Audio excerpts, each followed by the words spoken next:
Sinon, t'as vu la photo là de l'ouverture du congrès d'ADN Tourisme il y a quelques semaines? Vas-y, fais voir. Attends, tu vas voir, c'est génial. Regarde, tu vois ce que je veux dire? Impec. Que des mecs. On peut dire qu'on a bien avancé sur le sujet depuis le 15 chrono d'Amélie de Ronceret. D'ailleurs, regarde, petite photo d'archive. Attends, c'est quoi cette photo? Bien ça, madame, c'est le G7 du tourisme 2019, donc les principaux directeurs d'office de tourisme de l'époque. Ok, 2019, il y a 5 ans. Bah, ça a vachement bougé, c'est super. Je crois qu'on a bien fait de faire cette conf l'an dernier avec Sophie et Claire sur le sexisme ordinaire, tu crois pas? De ouf. Bon, et puis c'est cool parce que cette année, il y a des mecs qui vont prendre la parole en mode allié sur ce sujet, et franchement, ça fait trop plaisir. Ouais, c'est vraiment trop cool. Bah, vas-y, on les écoute. Let's go. I got that good stuff that you want. Let me be your pusher, pusher, pusher, ayy. I got that good stuff that you want. Let me be your pusher, pusher, pusher, ayy. I got that good stuff that you want. Let me be your pusher, pusher, pusher, ayy. I got that good stuff that you want. Let me be your pusher, pusher, pusher.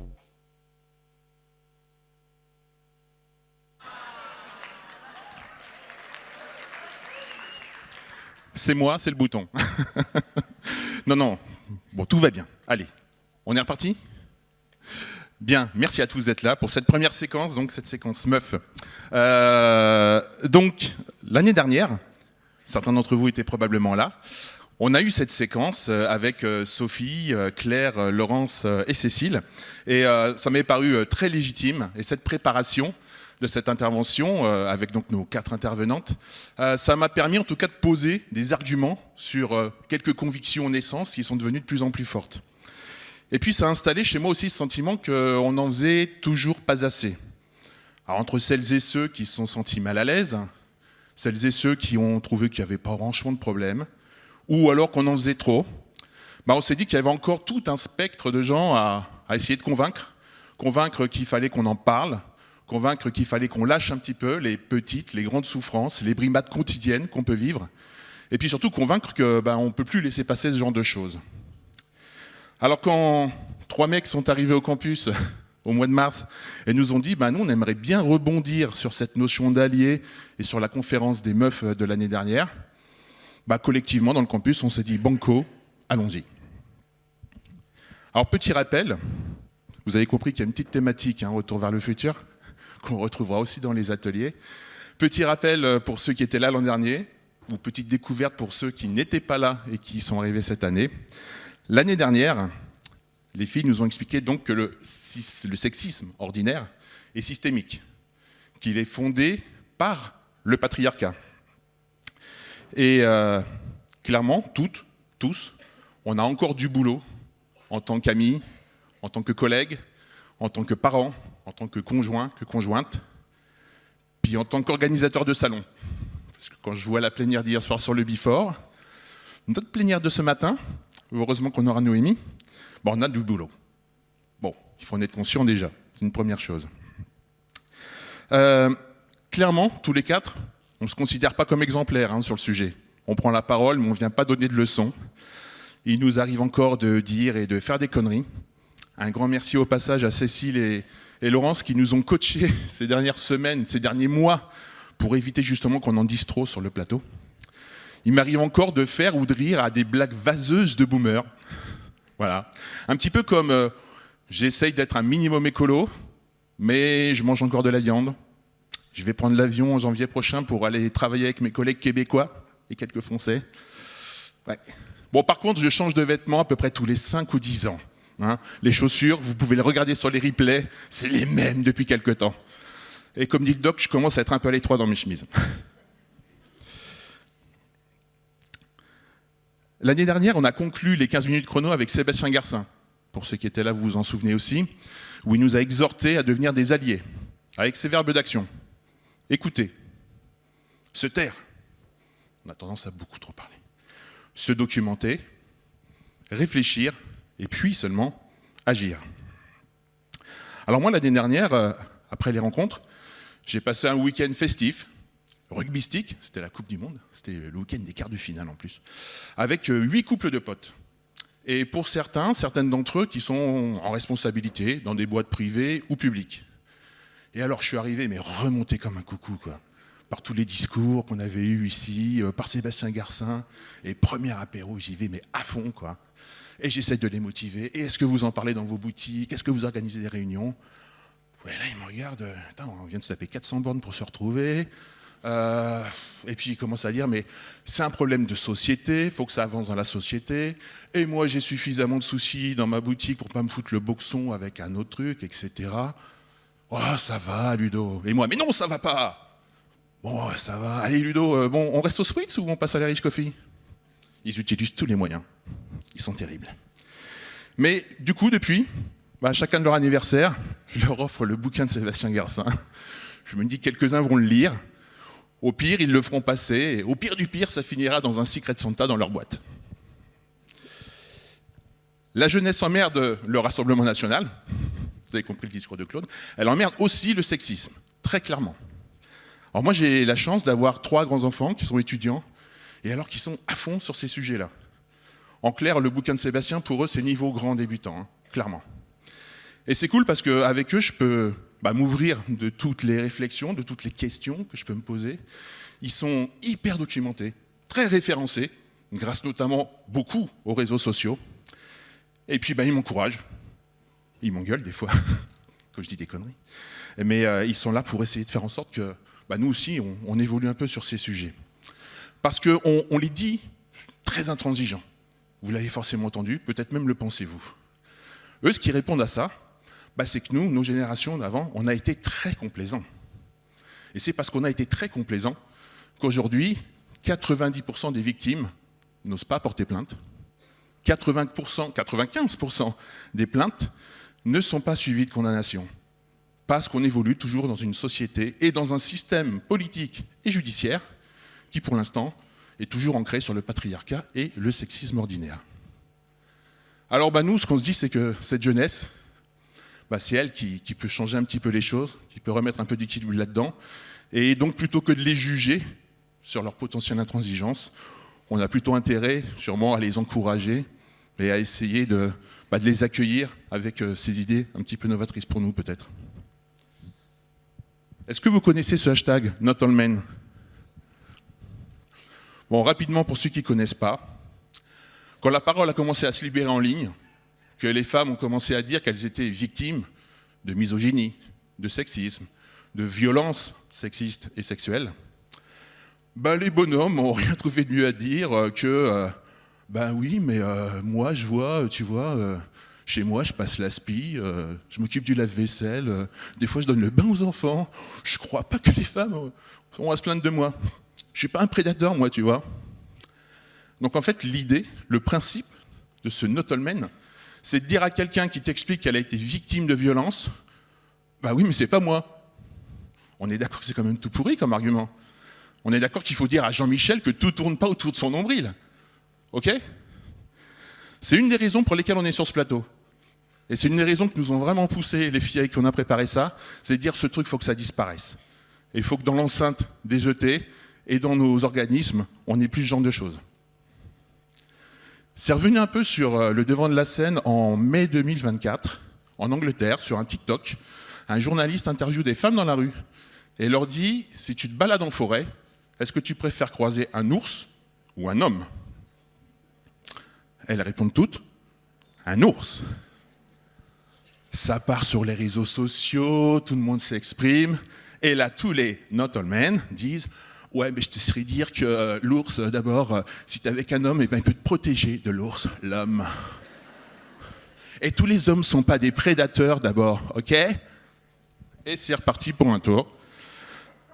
Et puis on a eu ce genre de réponse. Je vous laisse lire. Ça fait un petit pincement. Hein. Et puis, il y a un journaliste qui a eu l'idée d'aller poser la question à des papas de jeunes filles. Si ta jeune fille se baladait toute seule en forêt, tu préfères qu'elle croise un ours ou un homme? Ils ont répondu un ours à non. Vous savez 90%. Ouais, je crois qu'ils sont conscients. Qu'est-ce qu'on leur dit du coup à ces tenants du gentleman, Pierre? Pierre, il n'est pas sur scène, mais je sais qu'on peut l'associer à notre discours. Pourquoi on en reparle cette année? On en a déjà parlé l'an dernier. Parce que d'un point de vue individuel, mais aussi d'un point de vue collectif, en tant que co-organisateur de ces rencontres, sur un secteur, un événement qui veut partager des valeurs communes, le tourisme, le temps libre, les loisirs, c'est quelque chose qui fait sens, qui construit aussi un peu notre société. On y reviendra avec toi, Lionel, tout à l'heure d'ailleurs, c'est important. On estime que ces grands sujets de société, au-delà du e-tourisme, c'est bien de les aborder entre nous dans ce genre de rencontres, et c'est bien qu'on se questionne un peu sur ces sujets-là. Je passe la parole à Vincent. Je vais essayer. T'as vu? Moi, ça marche. Merci Ludo, bonjour à toutes et à tous. Effectivement, le questionnement pour... Ça marche pas ça par contre? Ah si. Ça peut être un peu le point central de cette modeste prise de parole aujourd'hui. C'est qui je suis vraiment? Qu'est-ce qui est le fruit de mon caractère, de mon moi profond? Qu'est-ce qui est plutôt le fruit de ma culture, de mon éducation? C'est des questionnements qui sont importants parce qu'on est toujours dans une société qui porte beaucoup de stéréotypes et qui nous les transmet un peu malgré nous. Mais ce que j'aimerais dire, c'est que j'aimerais vous dire que c'est à vous que je parle, messieurs, dans la salle. Je suis désolé, mesdames, c'est pas à vous que je vais parler aujourd'hui. Vous qui, comme moi, peut-être l'année dernière, suite aux différentes prises de parole sur le sujet aux ET19, vous êtes dit « Ok, ouais, c'est intéressant, c'est bien que ce soit dit, c'est bien que ce soit entendu, mais moi, franchement, ça ne me concerne pas, quoi. Moi, j'ai toujours eu un comportement correct avec les femmes, je fais attention sur mon lieu de travail, je suis plutôt un mec bien, en fait. » Et d'ailleurs, à ce sujet, je vous invite à lire cette BD d'Emma qui s'appelle La Ligne. C'est une BD très courte que vous trouverez sur Instagram et qui est très instructive sur le sujet. Donc, comme je vous l'ai dit, j'ai eu une réaction proche de la vôtre, en fait. En disant, je partage ça, mais bon, ça ne me concerne pas. Donc, je ne suis pas là pour vous faire la leçon, je ne suis pas là pour vous juger, je ne suis pas là pour faire la morale.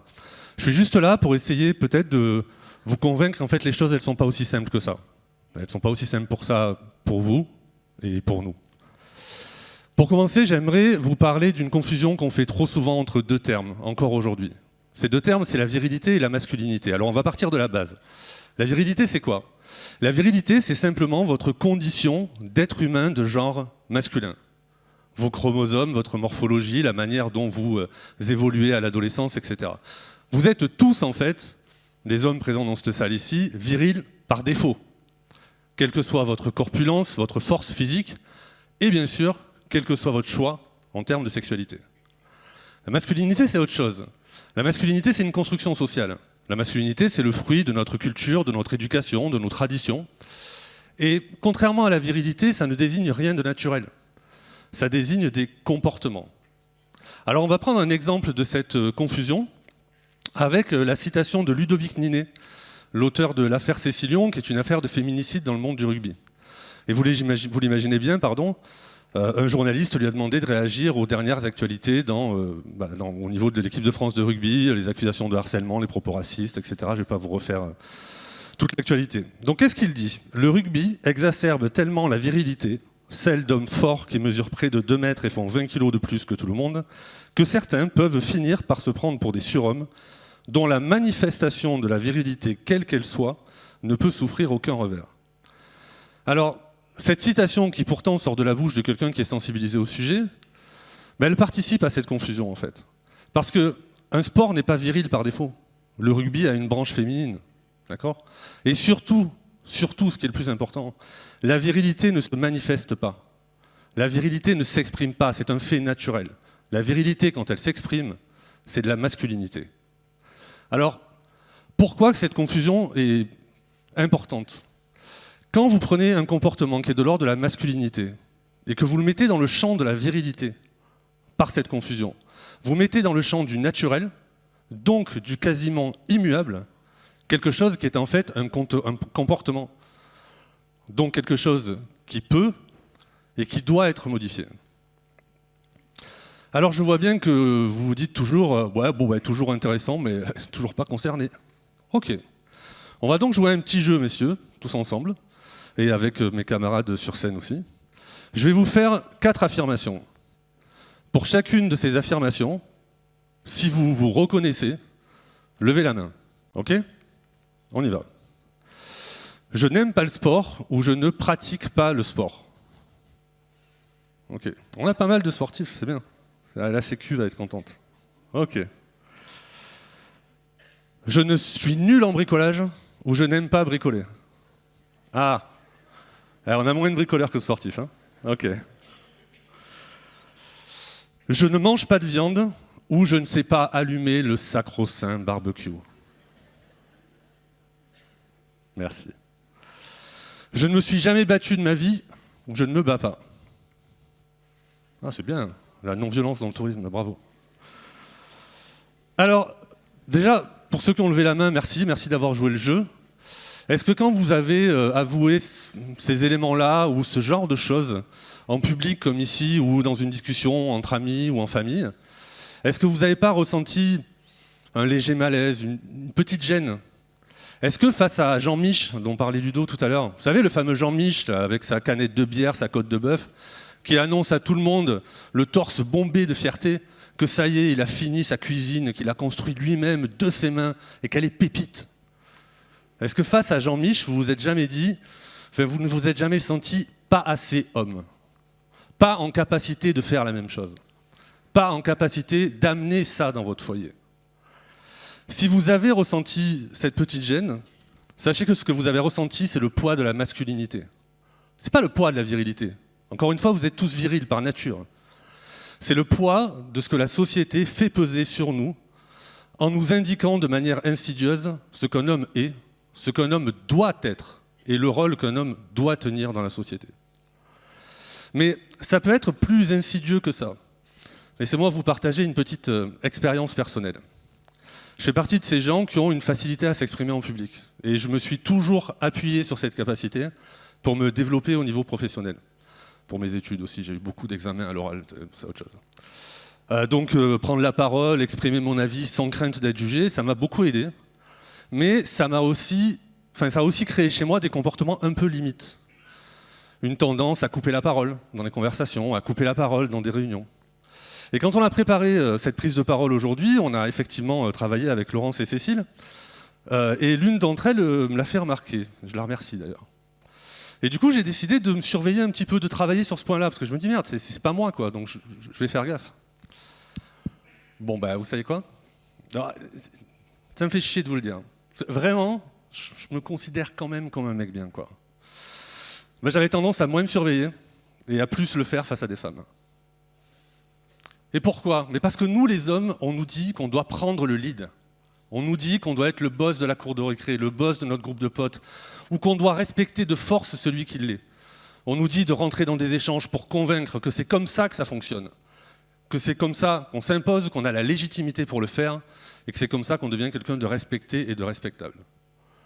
Alors, quand on commence à toucher du doigt comme ça dans son comportement des petites choses qui sont le fruit de ces stéréotypes, effectivement, on commence à comprendre qu'il pèse sur nous en fait des injonctions quelquefois injustes. On doit être fort, on ne doit pas pleurer quand on tombe, qu'on est en train d'apprendre à faire du vélo.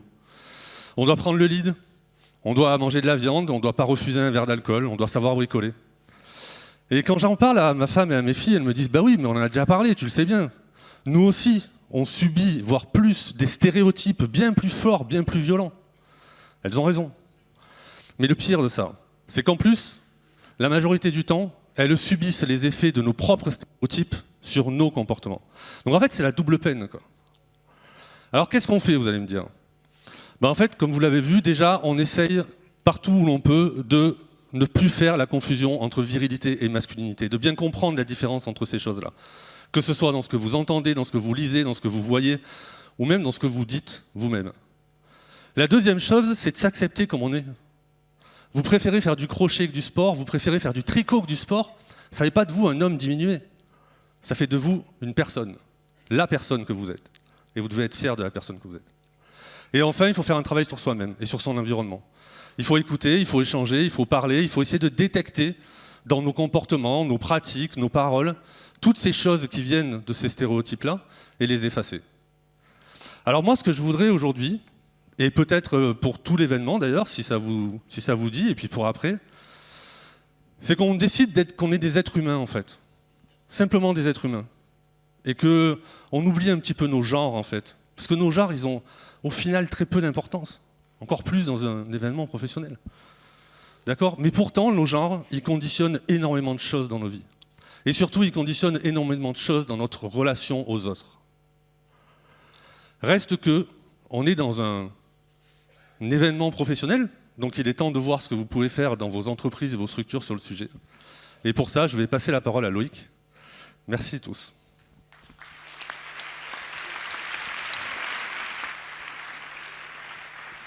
Merci Vincent.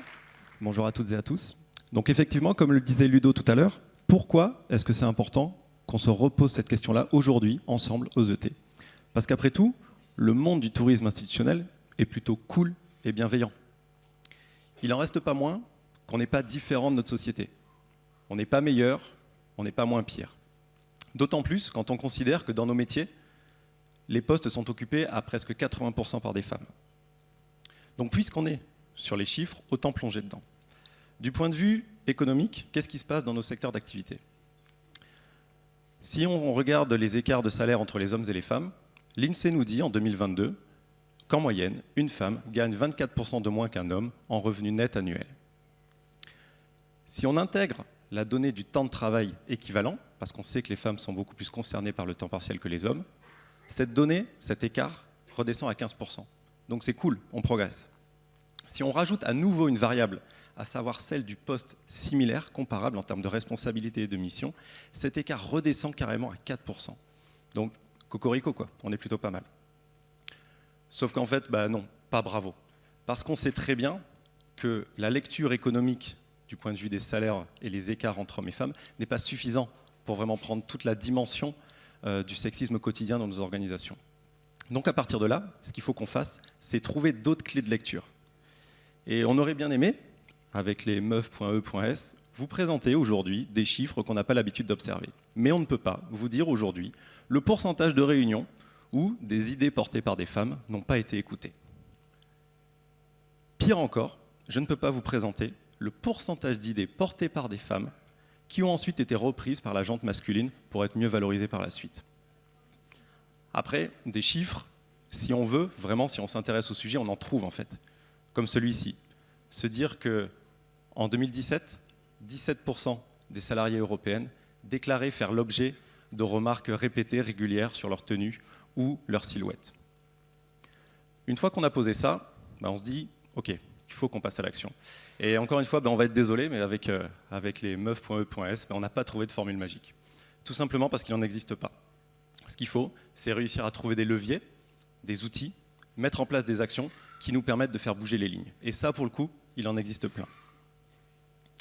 On va passer sur le fait que déjà c'est cool, on a plutôt un arsenal juridique qui s'est étoffé avec le temps, et je pense notamment à la loi pour l'égalité réelle entre les femmes et les hommes de 2014, et c'est notamment cette loi qui nous a permis de réduire les écarts salariaux dont on parlait juste avant. Donc ça c'est plutôt pas mal, on a un cadre juridique qui déjà est opérationnel. Côté réglementaire, on va trouver aussi le DUERP, le fameux document unique d'évaluation des risques professionnels. Déjà, c'est obligatoire dans vos structures, donc c'est dommage de faire l'impasse dessus. Et surtout, c'est dedans que vous allez pouvoir identifier les zones à risque, les dangers qui sont induits par nos métiers. Et au-delà d'identifier les dangers, c'est là que vous allez pouvoir identifier les causes et surtout les mesures préventives ou correctives que vous allez pouvoir mettre en place. Concrètement, le DUERP, c'est quelque chose qui est quand même assez light dans nos secteurs d'activité comparativement à d'autres métiers. Et franchement, vous allez pouvoir le parcourir très très vite. Mais honnêtement, qui dans la salle a déjà pris le temps de vraiment le lire de bout en bout? Je pense qu'il n'y a pas grand monde. Et pourtant, j'insiste sur cet outil parce que, il est réglementaire, il est obligatoire, donc il y a forcément quelque chose à mettre qui peut nous servir de socle commun en équipe. Et surtout, il vous permet encore une fois d'identifier les zones à risque. Est-ce que vous avez déjà pensé à Céline, conseillère en séjour, qui passe sa journée en front avec des clients, parfois pas très agréables, et voire même des fois un peu agressifs? Est-ce que vous avez déjà pensé à Christelle, chargée de communication, qui peut être amenée, à l'occasion d'accueil presse, d'accueillir des journalistes masculins dans un hôtel partenaire, peut-être un peu tardivement le soir? C'est ça la question qu'on vous pose. Est-ce que vous êtes prêts, en équipe, à identifier les différentes zones de risque qu'on peut rencontrer dans nos métiers? On aime bien les acronymes dans notre secteur d'activité, donc on va continuer avec le RAS. Est-ce que ça vous parle, le RAS? Est-ce qu'il y en a qui connaissent? Le RAS, c'est quoi? C'est le référent harcèlement et agissement sexiste. Alors, on va se mettre d'accord tout de suite. Le RAS, c'est un très très vilain mot, c'est pas joli du tout. Par contre, derrière, on a souvent une très très belle personne. Si vous avez la chance d'avoir un RAS dans votre structure, parce que c'est pas automatique, c'est pas obligatoire, mais en fait, cette personne-là, elle est identifiée et c'est celle que vous devez aller voir, que vous pouvez aller voir si vous avez une question ou si vous faites face à une problématique en matière de sexisme professionnel. Et en fait, quand bien même vous n'avez pas de RAS, qu'est-ce qui vous empêche d'organiser votre équipe, de mettre en place des espaces de discussion qui vous permettent d'avoir une équipe qui se sent bien dans son travail? Je prends l'exemple de ce qu'on a mis en place avec les meufs.e.s pour pouvoir préparer cette conférence. On a créé un groupe WhatsApp dans lequel on s'est retrouvés, les mecs et les meufs. Et dans cette conversation, vous allez trouver des kilomètres et des kilomètres d'échanges entre nous. Et surtout, parfois, il y avait des désaccords, il y avait des incompréhensions, il y avait des questionnements. Mais les règles du jeu étaient établies de telle manière qu'en fait, on était tous OK avec les situations. Et on s'est tous sentis sécurisés dans cet espace-là. C'est là qu'on veut vous emmener. Parce qu'en fait, là, on a un petit peu parcouru des outils qui sont réglementaires, juridiques, mais on peut aller un petit peu plus loin et on peut trouver d'autres outils, d'autres leviers un peu plus ludiques qui font appel à la notion de bon sens. C'est vraiment là qu'on veut vous emmener, en fait. Au-delà, OK, il y a les outils, OK, il y a le réglementaire, OK, il y a le juridique. Mais en fait, le point de départ, c'est surtout d'avoir envie de faire péter le système. Et pour ça, vous pouvez mettre en place n'importe quelle action, à la limite, on s'en fout. Le but, c'est que vous ayez envie de faire bouger les lignes, vous et avec votre équipe. Pour ça, j'avais envie de vous présenter le jeu Sexisme sans façon, qui est déployé par l'Agence nationale de l'amélioration des conditions de travail. Il est disponible auprès d'eux, et surtout, en fait, c'est un plateau de jeu type Monopoly, qui permet de dévoiler les différentes facettes du sexisme et du non-sexisme dans le cadre du travail. La vraie question que je vous pose, au-delà du jeu en lui-même, c'est est-ce que vous êtes prêt à engager une dépense sur l'une ou l'autre de vos lignes budgétaires pour acheter ce jeu et le mettre à disposition dans votre salle de repos? Côté outils sympa aussi, je voulais vous parler du MOOC Violences sexuelles et sexistes au travail, les fameuses VSS, Prévenir et réagir. Donc c'est un MOOC qui a été monté il y a 4 ans par le ministère en charge de l'égalité entre les femmes et les hommes de l'époque et l'Université de Lille. Le parcours consistait en plusieurs séquences étalées dans le temps sur 5 semaines qui proposaient des temps de formation, d'auto-formation individuellement pour s'intéresser au sujet du sexisme dans le milieu professionnel. Et en fait, des MOOC, il se trouve que dans nos structures, on a su en faire pour mieux comprendre les clientèles internationales, pour être plus performants en matière d'accueil. Alors pourquoi est-ce qu'on ne serait pas capable de réactiver des outils qu'on connaît, mais cette fois-ci pour progresser socialement dans nos organisations? Et enfin, je ne peux vous inviter qu'à plonger dans la fresque du sexisme, qui permet d'embarquer, sous le prisme d'un atelier collectif, une équipe pour avoir une vision à 360 degrés sur les enjeux du sexisme dans le monde professionnel, mais aussi dans la société. Là aussi, en fait, des fresques, on sait en faire dans nos structures et dans nos territoires. La fresque du climat, la fresque des mobilités, la fresque de la ville qui était proposée hier. Pourquoi est-ce que vous ne vous lancez pas en interne avec votre équipe dans un premier temps pour faire une fresque du sexisme et ensuite embarquer vos élus, embarquer vos prestataires, embarquer vos partenaires? Nous, on a eu la chance d'en faire une hier dans le cadre de la première journée des ET. Et je vous invite vraiment à le faire parce que c'est quelque chose qui vous permet de poser des bases collectivement et de pouvoir vous nourrir sur le sujet. Et donc, on a eu la chance de faire ça avec Ludo et Thomas, à qui je vais passer la parole maintenant. Merci beaucoup.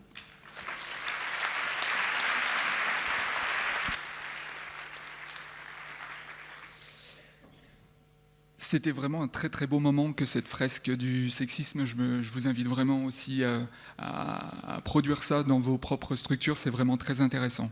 L'idée, en tant que directeur d'office de tourisme ou directeur de vos structures, c'est d'essayer de faire mieux et de devenir un allié demain.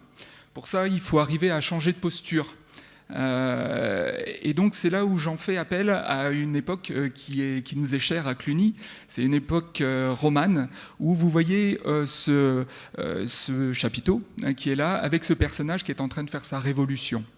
En fait, ces révolutions, les sociologues, les historiens nous disent que c'est tous les 550 ans. La dernière, c'était la Renaissance, Et celle d'avant, c'était justement Cluny, il y a 1100 ans. On a fêté les 1100 ans il n'y a pas très longtemps à Cluny. Ce personnage, il est en train de changer de posture. Il est en train de se poser la question de est-ce que j'ai pas quelque chose de mieux à faire que ce que j'ai fait jusqu'à maintenant? Et je pense que c'est ça qu'on a besoin de faire aujourd'hui. L'idée, c'est de se mettre dans une posture sensible où on va commencer par exemple, écouter, entendre le sujet. Ça fait appel à toute l'information qui vous vient un peu en permanence. Ce sujet du sexisme, il est permanent en ce moment. Vous l'entendez partout, mais est-ce que vous l'écoutez bien? Est-ce que vous tendez l'oreille? Comme le personnage sur la photo. Donc ça, c'est vraiment quelque chose d'important. Et cette écoute, elle va vous emmener forcément, à un moment donné, à aller consulter des documents. Moi, je vous conseille, si vous vous mettez au sujet, notamment les gars, d'aller voir notamment Arte et un sujet qui me semble très intéressant, un documentaire qui s'appelle « Le féminisme au masculin », que vous pouvez retrouver sur les replays d'Arte et qui est vraiment très bien fait pour se mettre dans la thématique. Donc écouter puis entendre et ensuite bien sûr comprendre le sujet. Comprendre, il y a deux syllabes là-dedans. Comprendre, c'est prendre avec soi, c'est faire sien un sujet. C'est pas tout à fait la même chose que simplement écouter. Ça veut dire qu'à un moment donné, il va falloir accepter une remise en question. Il va falloir essayer de se mettre face au sujet et d'essayer de vibrer avec.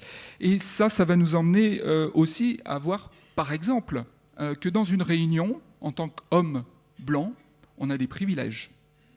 Et c'est pas forcément facile à reconnaître et c'est pas forcément facile à voir. Le privilège, par exemple, dans une réunion, c'est qu'a priori, les chiffres nous le montrent, vous serez beaucoup plus à même de pouvoir prendre la parole dans une réunion qu'une femme noire, par exemple. Et en plus, quand vous aurez pris la parole, il y a de fortes chances qu'on vous aura plus écouté que la femme noire. Il faut le savoir, c'est les chiffres qui nous le disent, c'est quelque chose de très fort et qu'il faut avoir en conscience. Ensuite, c'est faire des constats. Et dans nos vies quotidiennes, dans nos boîtes, on a régulièrement des situations qui peuvent appeler à des questionnements, justement. Voilà une photo qui a été postée cet été à l'Office de tourisme de Cluny par la responsable du numérique chez moi sur Facebook, avec une idée, bien sûr, de bien faire la promotion de l'été en clunisois, que c'est quelque chose de sympathique, etc., mais qui a déclenché un premier commentaire. Ce premier commentaire, en tant que responsable du numérique, et voyant qu'il n'était pas forcément dans l'idée de faire une bonne promotion du clunisois, il a été supprimé un petit peu dans la panique par ma responsable numérique. Et puis, il y a un deuxième commentaire qui arrive, et c'est le commentaire que vous avez sous les yeux à l'instant. Donc ça veut dire que là, quelque part, il y a un problème. Donc bien sûr, ce problème, en tant que directeur de structure, il va vous remonter, et il va falloir le gérer. Alors la posture, là, c'est justement d'écouter, d'entendre ce qui est dit là, en tout cas de le lire, et puis ensuite d'essayer de le comprendre et de voir là où il peut y avoir ou non problématique. Donc on a réfléchi ensemble avec les équipes, déjà dans un premier temps, est-ce que vraiment cette photo pose pour nous problème? Voilà, la focale, elle est quand même beaucoup plus sur le monument, elle n'est pas forcément sur les personnages qui sont là, et ces personnages, ils sont dans un mode été. On aurait pu mettre des mecs aussi. Donc cette photo, voilà, manifestement, elle posait problème. La deuxième chose qui m'a semblé intéressante de faire, et c'est là où on a besoin, et Loïc l'a rappelé, on a besoin de gens autour de soi, ça a été de consulter les collègues du groupe WhatsApp Meuf, celui qui nous a permis de faire la présentation de cet instant, et de leur soumettre et de leur dire: qu'est-ce que vous en pensez? Est-ce que j'enlève? Est-ce que j'enlève pas? Est-ce que cette photo pose oui ou non problème? On a vu ensemble qu'a priori, on pouvait laisser la photo, mais cette aide-là, pour se mettre justement, et c'est mon dernier item, dans l'action, eh bien, elle a été précieuse. Là, vous avez une action qui nous montre un personnage qui est en train de fermer la bouche à un autre. Eh bien, nous, notre action, ça aurait été dans un premier temps, effectivement, d'écouter, d'entendre, de comprendre le sujet, d'essayer d'aller voir si d'autres voyaient la même chose que nous, et ensuite d'avoir une action qui est plus pertinente que si on avait réagi peut-être un petit peu lamentablement et trop rapidement. Voilà. Parfois, bien agir, c'est aussi se taire.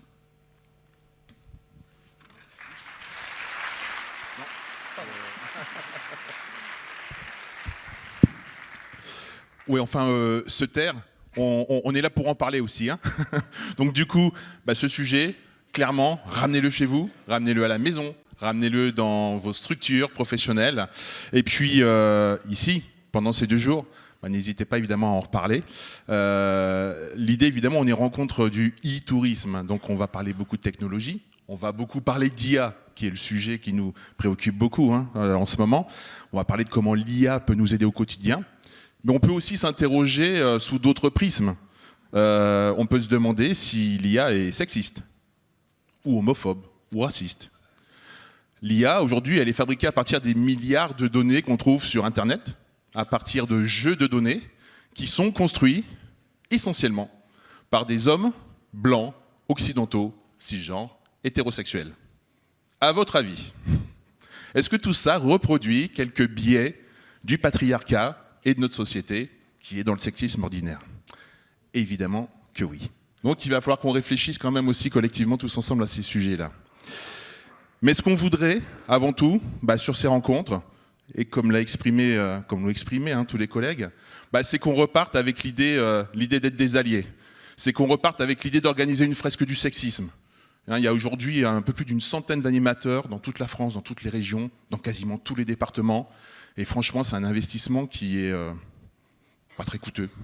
On pourra pouvoir vous donner les prix, vous les avez en ligne, je crois. Mais c'est vraiment quelque chose d'hyper intéressant. Donc voilà, ce qu'on voudrait, c'est que vous, les 802 participants qui sont inscrits, les 82 intervenants, les 67 exposants, tous ensemble, on revienne chez nous avec l'idée qu'on peut collectivement tous agir là-dessus. Ce n'est pas l'affaire d'une seule personne qui peut être le RAS, c'est l'affaire de tous collectivement, se fixer quelques règles ensemble et se dire quand il y a un truc qui n'est pas OK, que ce soit le président, un collègue, le directeur ou la directrice. Merci à tous. Et merci.